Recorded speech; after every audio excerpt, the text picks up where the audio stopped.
to the Daily Deuce. I'm Gary Graves from just outside Louisville, Kentucky, and in Maryland, my home state, the land of pleasant living, home of crab cakes and all things seafood. John Webster. John, how you doing? Gary, how you doing, man? All Another righty. great, another great week in sports. We're gonna take some time to talk about a couple things in baseball, and then we're gonna talk some football. Uh, our traffic cop, our main man, John Pitt. We say hi to him. Couldn't make it today, but we're always thinking about him because that's our main man. That's So, right. That's how right. you been doing, man? Yeah, pretty good. Trying to keep my little dogs here happy and stuff. And hey, school starts for me next week. Teaching at the state university, a little sports journalism, and trying to get people and young minds involved in this, and hopefully how to do it right. Professor Graves. Professor Graves. That still is going to take some getting used to. Professor. Yeah, Professor. yeah, Has a nice ring to it, Gary. yeah. I hope to get used to it. You will, man. And it's going to be a lot of fun. You're going to enjoy being able to share with your students your wonderful information, knowledge in regards to the world of sports journalism. Yeah. Man, I'm happy for you and congratulations on this wonderful opportunity. Thank you very much.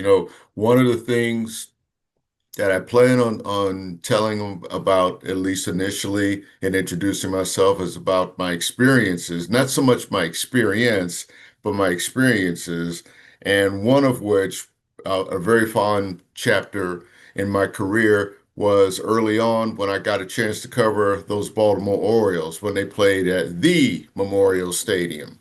And John, that's really a fond chapter in my life. I remember those good old days. I remember the what was it? 0 and 28 start. How 0 and many? 20, 0 and 21. 0 and 21. 21. Okay, that's right. Let's not add losses to that streak. Yeah, I'm sorry, I was getting them confused with the Chicago White Sox. Okay. Um, but thinking back on those days when, I mean, we saw a World Series in our youth, and we thought, hey, we would see another one, and it just hasn't happened. I mean, the closest that they've come was 1996 against the Yankees, which I don't want to trigger anything in either one of us. I won't talk about. But John, fast forward to today. Here's the thing about your Baltimore Orioles or our Baltimore Orioles, that they're 10, 11 games under 500. They've been competitive since the managerial change, which, of course, in my opinion, I don't think they should have made to begin with. I think we're kind of in agreement with that. Yes, they're playing better, and I think that that alone should give hope. They didn't get rated too much at the trade deadline, so a lot of the pieces are still there. But John, I'm still wondering, why did they make that move when all they really had to do was get healthy? And if you could shed some light about where they're headed, not so much for the rest of the season, but maybe going into spring training next year, and just really, can this team become competitive again in the East? Because they've had their moments against some of the East best teams, and again, it's like we know that this season is lost, but what about the short-term future, like maybe for next season, next two seasons? Man, I should have wrote all those questions down, Gary. Yeah. But Go anyway, with your gut, bruh. Go with your um, gut. I think right now they're currently 9 games under 500. There's, I think, 67 and 58, something like that. They're 9 games below. They won against Boston last night. Where do we start? Um, we Pitching? start we start with what I've been saying the whole year. It's no excuse. You got to play with what you have. But the Orioles had at one time 15 or 16 people on the injured reserve, Hmm. 7 or 8 pitchers on injured reserve. Now, the thing I will say about Brandon Hyde, I would not have fired him after the loss against the Nats. My take, and I've said this to you, Gary, after they lost last year in the playoffs, I think last year was to Kansas City, I think. Yeah, I think it was Kansas City. They got swept by Kansas City. At the end of that, since they got swept the year before by Texas, if you wanted to make a switch at the end of the season before spring training to go into this season, that was the time to do it. Hmm. Then, not in May, not when you have Kyle Bradish, Grayson Rodriguez, Tyler Wells, Albert Suarez. I can't even think of the others. You had 7 or 8 pitchers on injured reserve. Then you had Jordan Westberg on injured reserve. Adley Rushman's been on injured reserve.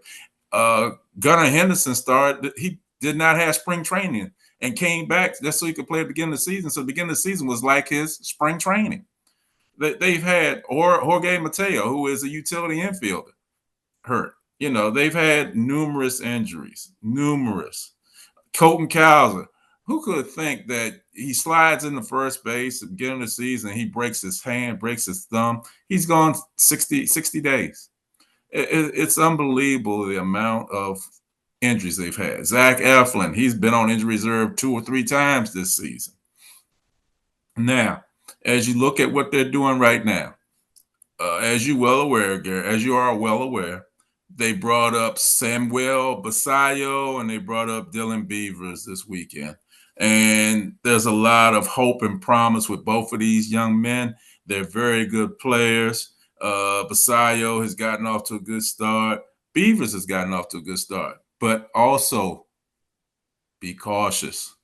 They're still rookies and they're going to have a drought like veterans do. Everybody goes through it. People have to make adjustments. The pitchers are going to make adjustments to them. Then they're going to have to make an adjustment to the pitching.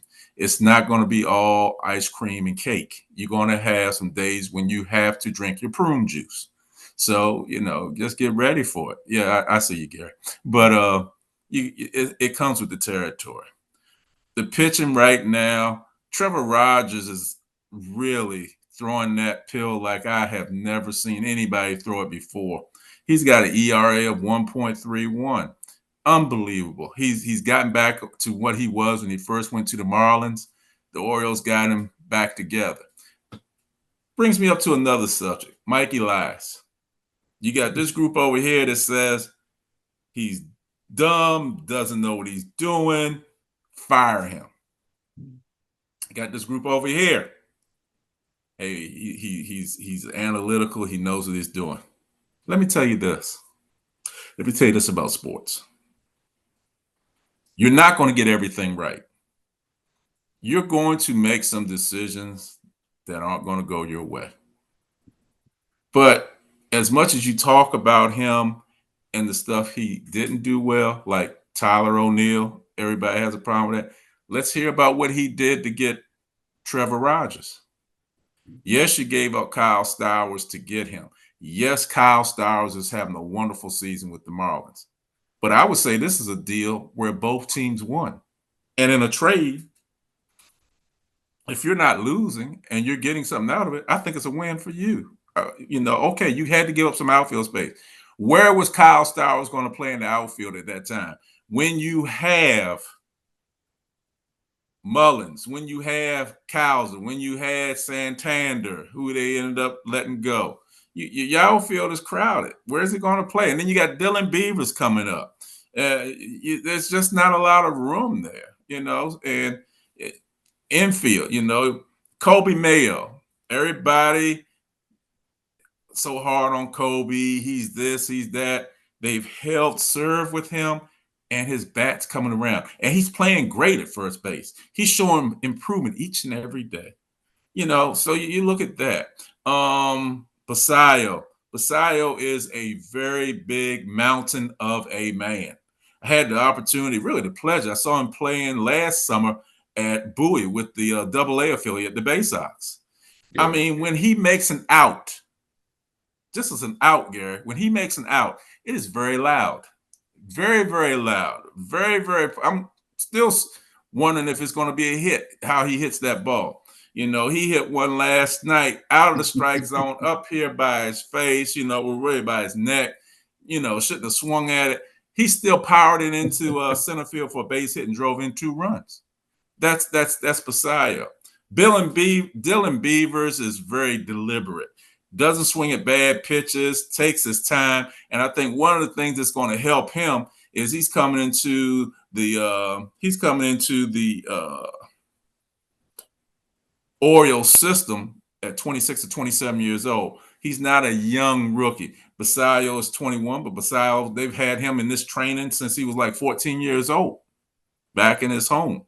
So I think you got two very seasoned players. Eflin said the other day he wants to come back to the Orioles. I hope they're able to sign him, because if you're able to sign Eflin, if you keep Rogers on the pace that he's going, Bradish is coming back, and if he goes back to what he used to be, Kramer's pitching well. That's 4 pitchers right there. 4. You had a pitcher the other day, Brandon Young. Brandon Young has been struggling, man. He had a really rough game against the Sacramento A's. Really rough game. But he bounced back against the Houston Astros, 8 2/3 innings of a perfect game. Perfect game. Hopefully that rocks him to continue doing what he's doing. But what I'm saying is, Gary, I think the future is bright. I think the glass is half full. I don't think the glass is half empty. Some will tell you, John, you're just a homer. If it's Orioles or if it's Notre Dame, you don't see anything but positivity. Well, that's probably true too. But on this, the Orioles are moving in the right direction. I want 81 this year. They're not going to the playoffs, but I want them to end the season strong. I want them to be a spoiler, and I think they're well on their way. Jordan Westburg is another key to this team. He plays good third base. He injured his ankle the other night, but he's tough hitter. He's hitting over 300 this year with runners in scoring position. I see a future. And then they let go of a lot of pitchers. They let go of Dominguez. They let go of Soto. They let go of Brian Baker. And you're going with a bunch of kids in that bullpen. And you got Diedrich Enns, who's doing really well. You still have Keegan Aiken out there. You still have Yanir Cano, who's out there. So this is good as well, because you can see what this kiddie core can do and see how you can put them together for next year. Hopefully, Bautista is able to come back next season and be the closer. But if he's not, you're actually seeing what you have in your bullpen and who can do what. Corbin Martin's out there. Wolfram is out there. And another thing I've noticed with the Orioles pitchers, Gary, I don't know if you noticed it, they are some big jokers, man. They get pitchers who are about 6'4" and 6'5". Yeah, I was just going to ask you about that because the guy you were just referring to, the one that makes loud outs, how big is he? I mean, is he really 6'7"? 6'5", 270. Okay, 6'5", 270. Um, the And one. he looks like you're driving down 270. So he's huge, um, man. He is a big dude. because I keep thinking about the what does it say, Grant Wolfram. That's a guy that last time I saw him, it's like he reminded me of an NFL tight end. I think he's one of the tallest guys on the team, right? Yeah, I think Wolfram is 6'8", man. Yeah, 6'7", 6'8". And Yeah, yeah, what I saw was an NFL tight end, and I was like, "Geez, I mean that's a big dude. That's a really yeah, big dude to be yeah, be playing baseball." And yeah. you know, do you remember watching Randy Johnson pitch? Yep, yep. I forgot how tall he was. I want to say he was maybe about 6'9", 6'10". And 6'10", yeah. 6'10". And I think the hardest thing about hitting against him was when you're that long, when you're that tall, that long, when you have, that kind of wingspan, what made it hard to hit against him was his release point. Like what you didn't know, you knew it was going to be way out there. It was going to just be, or way up there. You just didn't know where that ball was going to go. He knew, but you didn't. And the thing with, when you have big pitchers like that, I feel like not only are they physically intimidating by their size, but I use Roger Clemens as another example. Not just tall, not just big, but imposing in a way that you really don't, it's going to come from a high angle or a wide Mm. angle. You just don't know where that ball's going to go. Hmm. Yeah, you're Yeah. right. But if It, you're a it- big guy that can hit a pitch like that,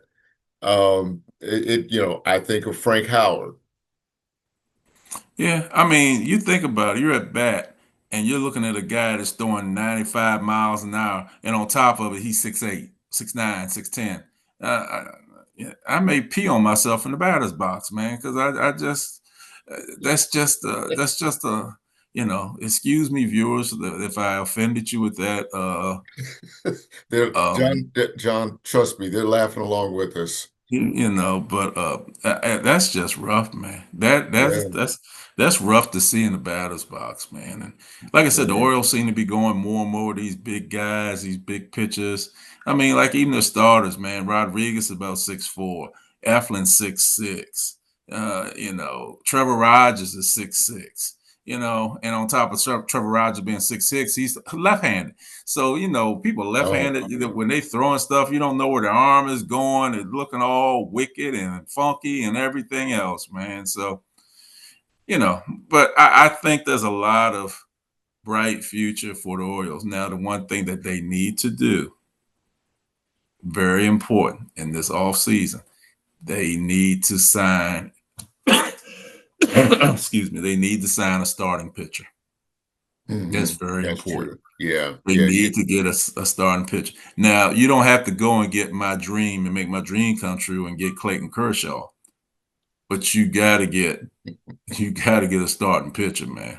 Now, keep in mind, as I said that, if you get Clayton Kershaw, I'm happy as a pig in slop. So we'll see what it can do, man. But all in all, Orioles each day, Orioles every day. My team all the time.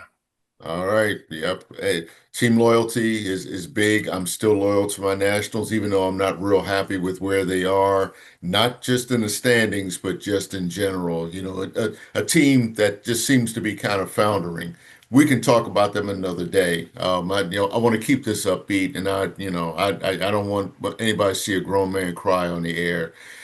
But another team to feel good about immediately are the Washington Commanders. Even though they're 0-2 in the preseason, I watched some of the game Monday night with the against the Cincinnati Bengals, and pretty much about preseason. They say you don't really worry about the score. I worry about the record from a standpoint and the score about how they got there.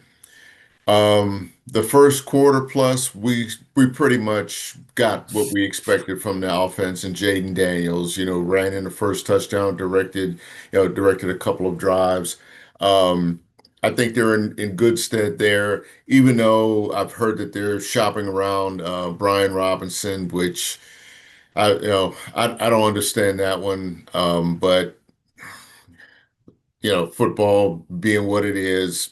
Um, you do what you got to do.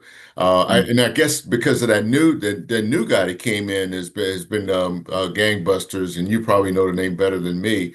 Um, but I like the offense. I was You talking impressed about the with what. running back? You talking about McNichols, the running back Yeah, McNichols? Yeah. yeah. Um, Yeah. But the defense is still a concern. You give up 38 to New England. Oh, excuse me, 48 to New England, and then you come back and give up 31 at home to the Bengals. That's a concern. It's a concern when you give up two touchdowns in 20 seconds. It's a concern when you commit stupid penalties. In key situations such as, I think what was it they had? What was it, 4th and 3 on the opening drive? Guy jumps offside. And the thing is, he got when I say he was drawn off sides, he wasn't drawn off sides in terms of the offense, moving a muscle. All the guy did was just kind of put his arm out, and he comes across the line on 4th and 3. They had another couple of penalties. In fact, I think like the first four penalties were defensive. I know it takes a while for things to settle in, but John, what is it about? I mean, should I be concerned about that defense right now, or should I just say it's preseason? We're trying to figure out who the reserves are going to be, as it often is, and just pretty much, the regular season will take care of itself. Well, I see your point. I will say a couple things. One, I think New England's Patriots are dealing with the preseason a little bit differently than the Commanders. New England's having coming off some back-to-back double-digit loss seasons. They have a new coach there in Mike Vrabel, and I think they're trying to establish an identity and show that they mean business and that they can compete in the rough and tumble AFC East. Mhm. Um, the Commanders. Defense, they've gotten bigger. I think the guy's name is Ken Law. They've added him in there. I'm still wondering how Lattimore is going to do because last year he was dealing with an injury, so we really didn't see what they would say is the real Marshawn Lattimore. So we'll see it this year. Haven't seen much of it in preseason because they're not playing a lot of players. Um, Brian Robinson is probably going to be traded, so they're going to go with Austin Eckler, Rodriguez, McNichols, and then you got Samuel, who is like a Swiss Army knife. You can line him up as a receiver. You can line him up in the backfield. You can line him up underneath center. He can do a multitude of things for you. But as we talked about earlier on our show, when we talked about the NFC East, Gary, this is a team that can have a worse record, but maybe be a better team. They have a rough schedule. I'm going to tell you right now, Gary, they're playing the Giants the first game of the season. Do not, do not, do not be surprised if the Giants beat the Commanders in the first game of the season. And don't be surprised that the Giants are a better team than people think they will be this season. The I Eagles are I can still see that. the Eagles are still going to be a tough team. The Cowboys are going to be improved. I know Dante's not excited about having Brian Schottenheimer as a coach. I think he's going to bounce them back. This, excuse me. I think it's just going to be a rougher season for the Commanders. And I still say this Terry McLaurin situation is going to affect the team. Yeah, I agree. I'm not saying he should get as much as he's asking for. I'm not saying he should get as little as what the Commanders are offering him. But what I am saying, they need to sit down, as we've said before, and find a happy median. Mm. It's very important. They don't need to start the season with him on the sideline. More than likely, he won't. But the longer this lingers, this is a kid who you tell people don't take it personally as business. Okay, everybody's not the same. You got to be able to read people and understand people. You treat people fairly, but you treat them differently. Everybody doesn't respond the same way. It's obvious that this is bothering McLaurin. It's obvious that he wants to be a Washington Commander.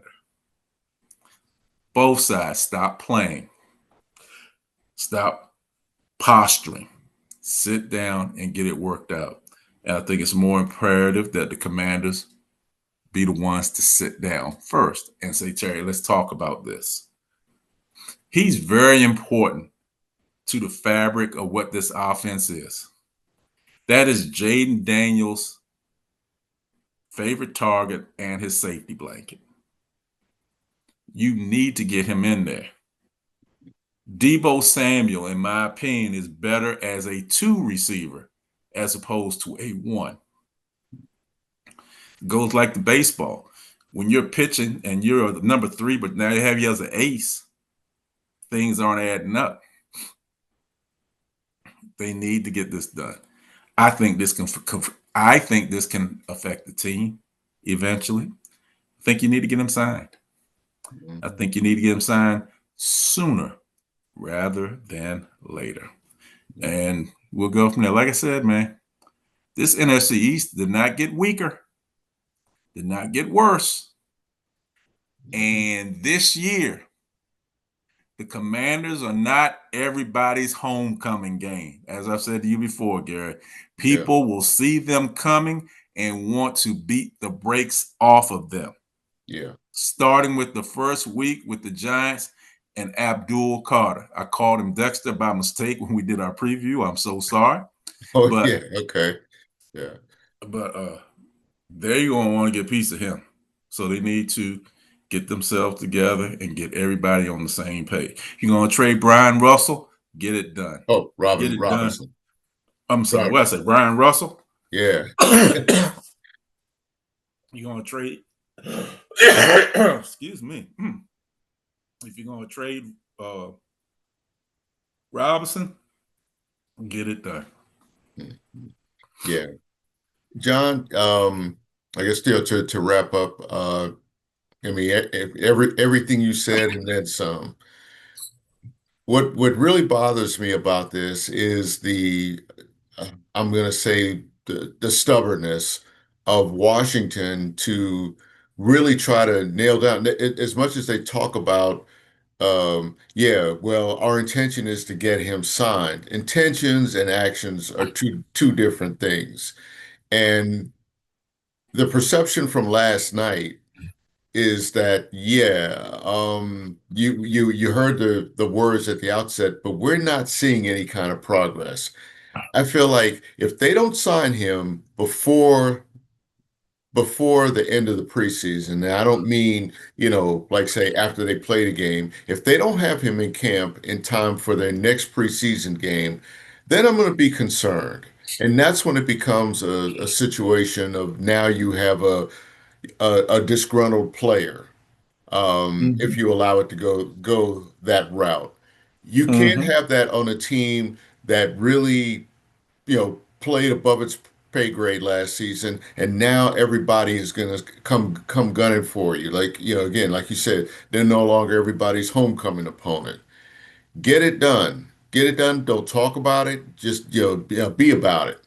And that's all I Mm-hmm. really have to say. And, when we revisit this, hopefully next week, maybe there'll be a different outcome. But in the meantime, folks, let's watch plenty of sports. The U.S. Open's going to be starting up in another week or so. Of course, now we're getting to that time, John, college football and those early, what do they call it? Week zero games are going to be coming in. Mm-hmm. Mm-hmm. Um, and yeah, but before the regular season, and to me, that's a good appetizer, for the NFL. I know everybody says, well, why would you start a game? Why would you start college football season way before Labor Day? And my feeling now is why not? You know, the teams that play it might not like that early, the schools that play it might not like those early games. It used to be one, but now you have several. The good part about it is it gives you two bye weeks in a season. Mm-hmm. So, you kind of see where you are. You get some snaps under your belt. You get an outcome under your belt, one way or the other. But the grind of this season with the playoffs and such, that anytime you can get a jump start on it is great. Anytime you can do that and get like 2 weeks as opposed to one bye week, I think that's going to pay off too, especially if you're a team in the top 10. And the next time we get together, we're going to be talking about that. But in the meantime, watch sports, watch us on YouTube, on Facebook. If you need a link, we'll send it to you. Just text us, email us. We're available. John, close us out, man. Another great week, man. Always enjoy the time with you, Gary. Hey, like you said, everybody, watch some sports this week. Watch some football. Watch some basketball. But above all else, just watch some sports and come back and see us. Take care.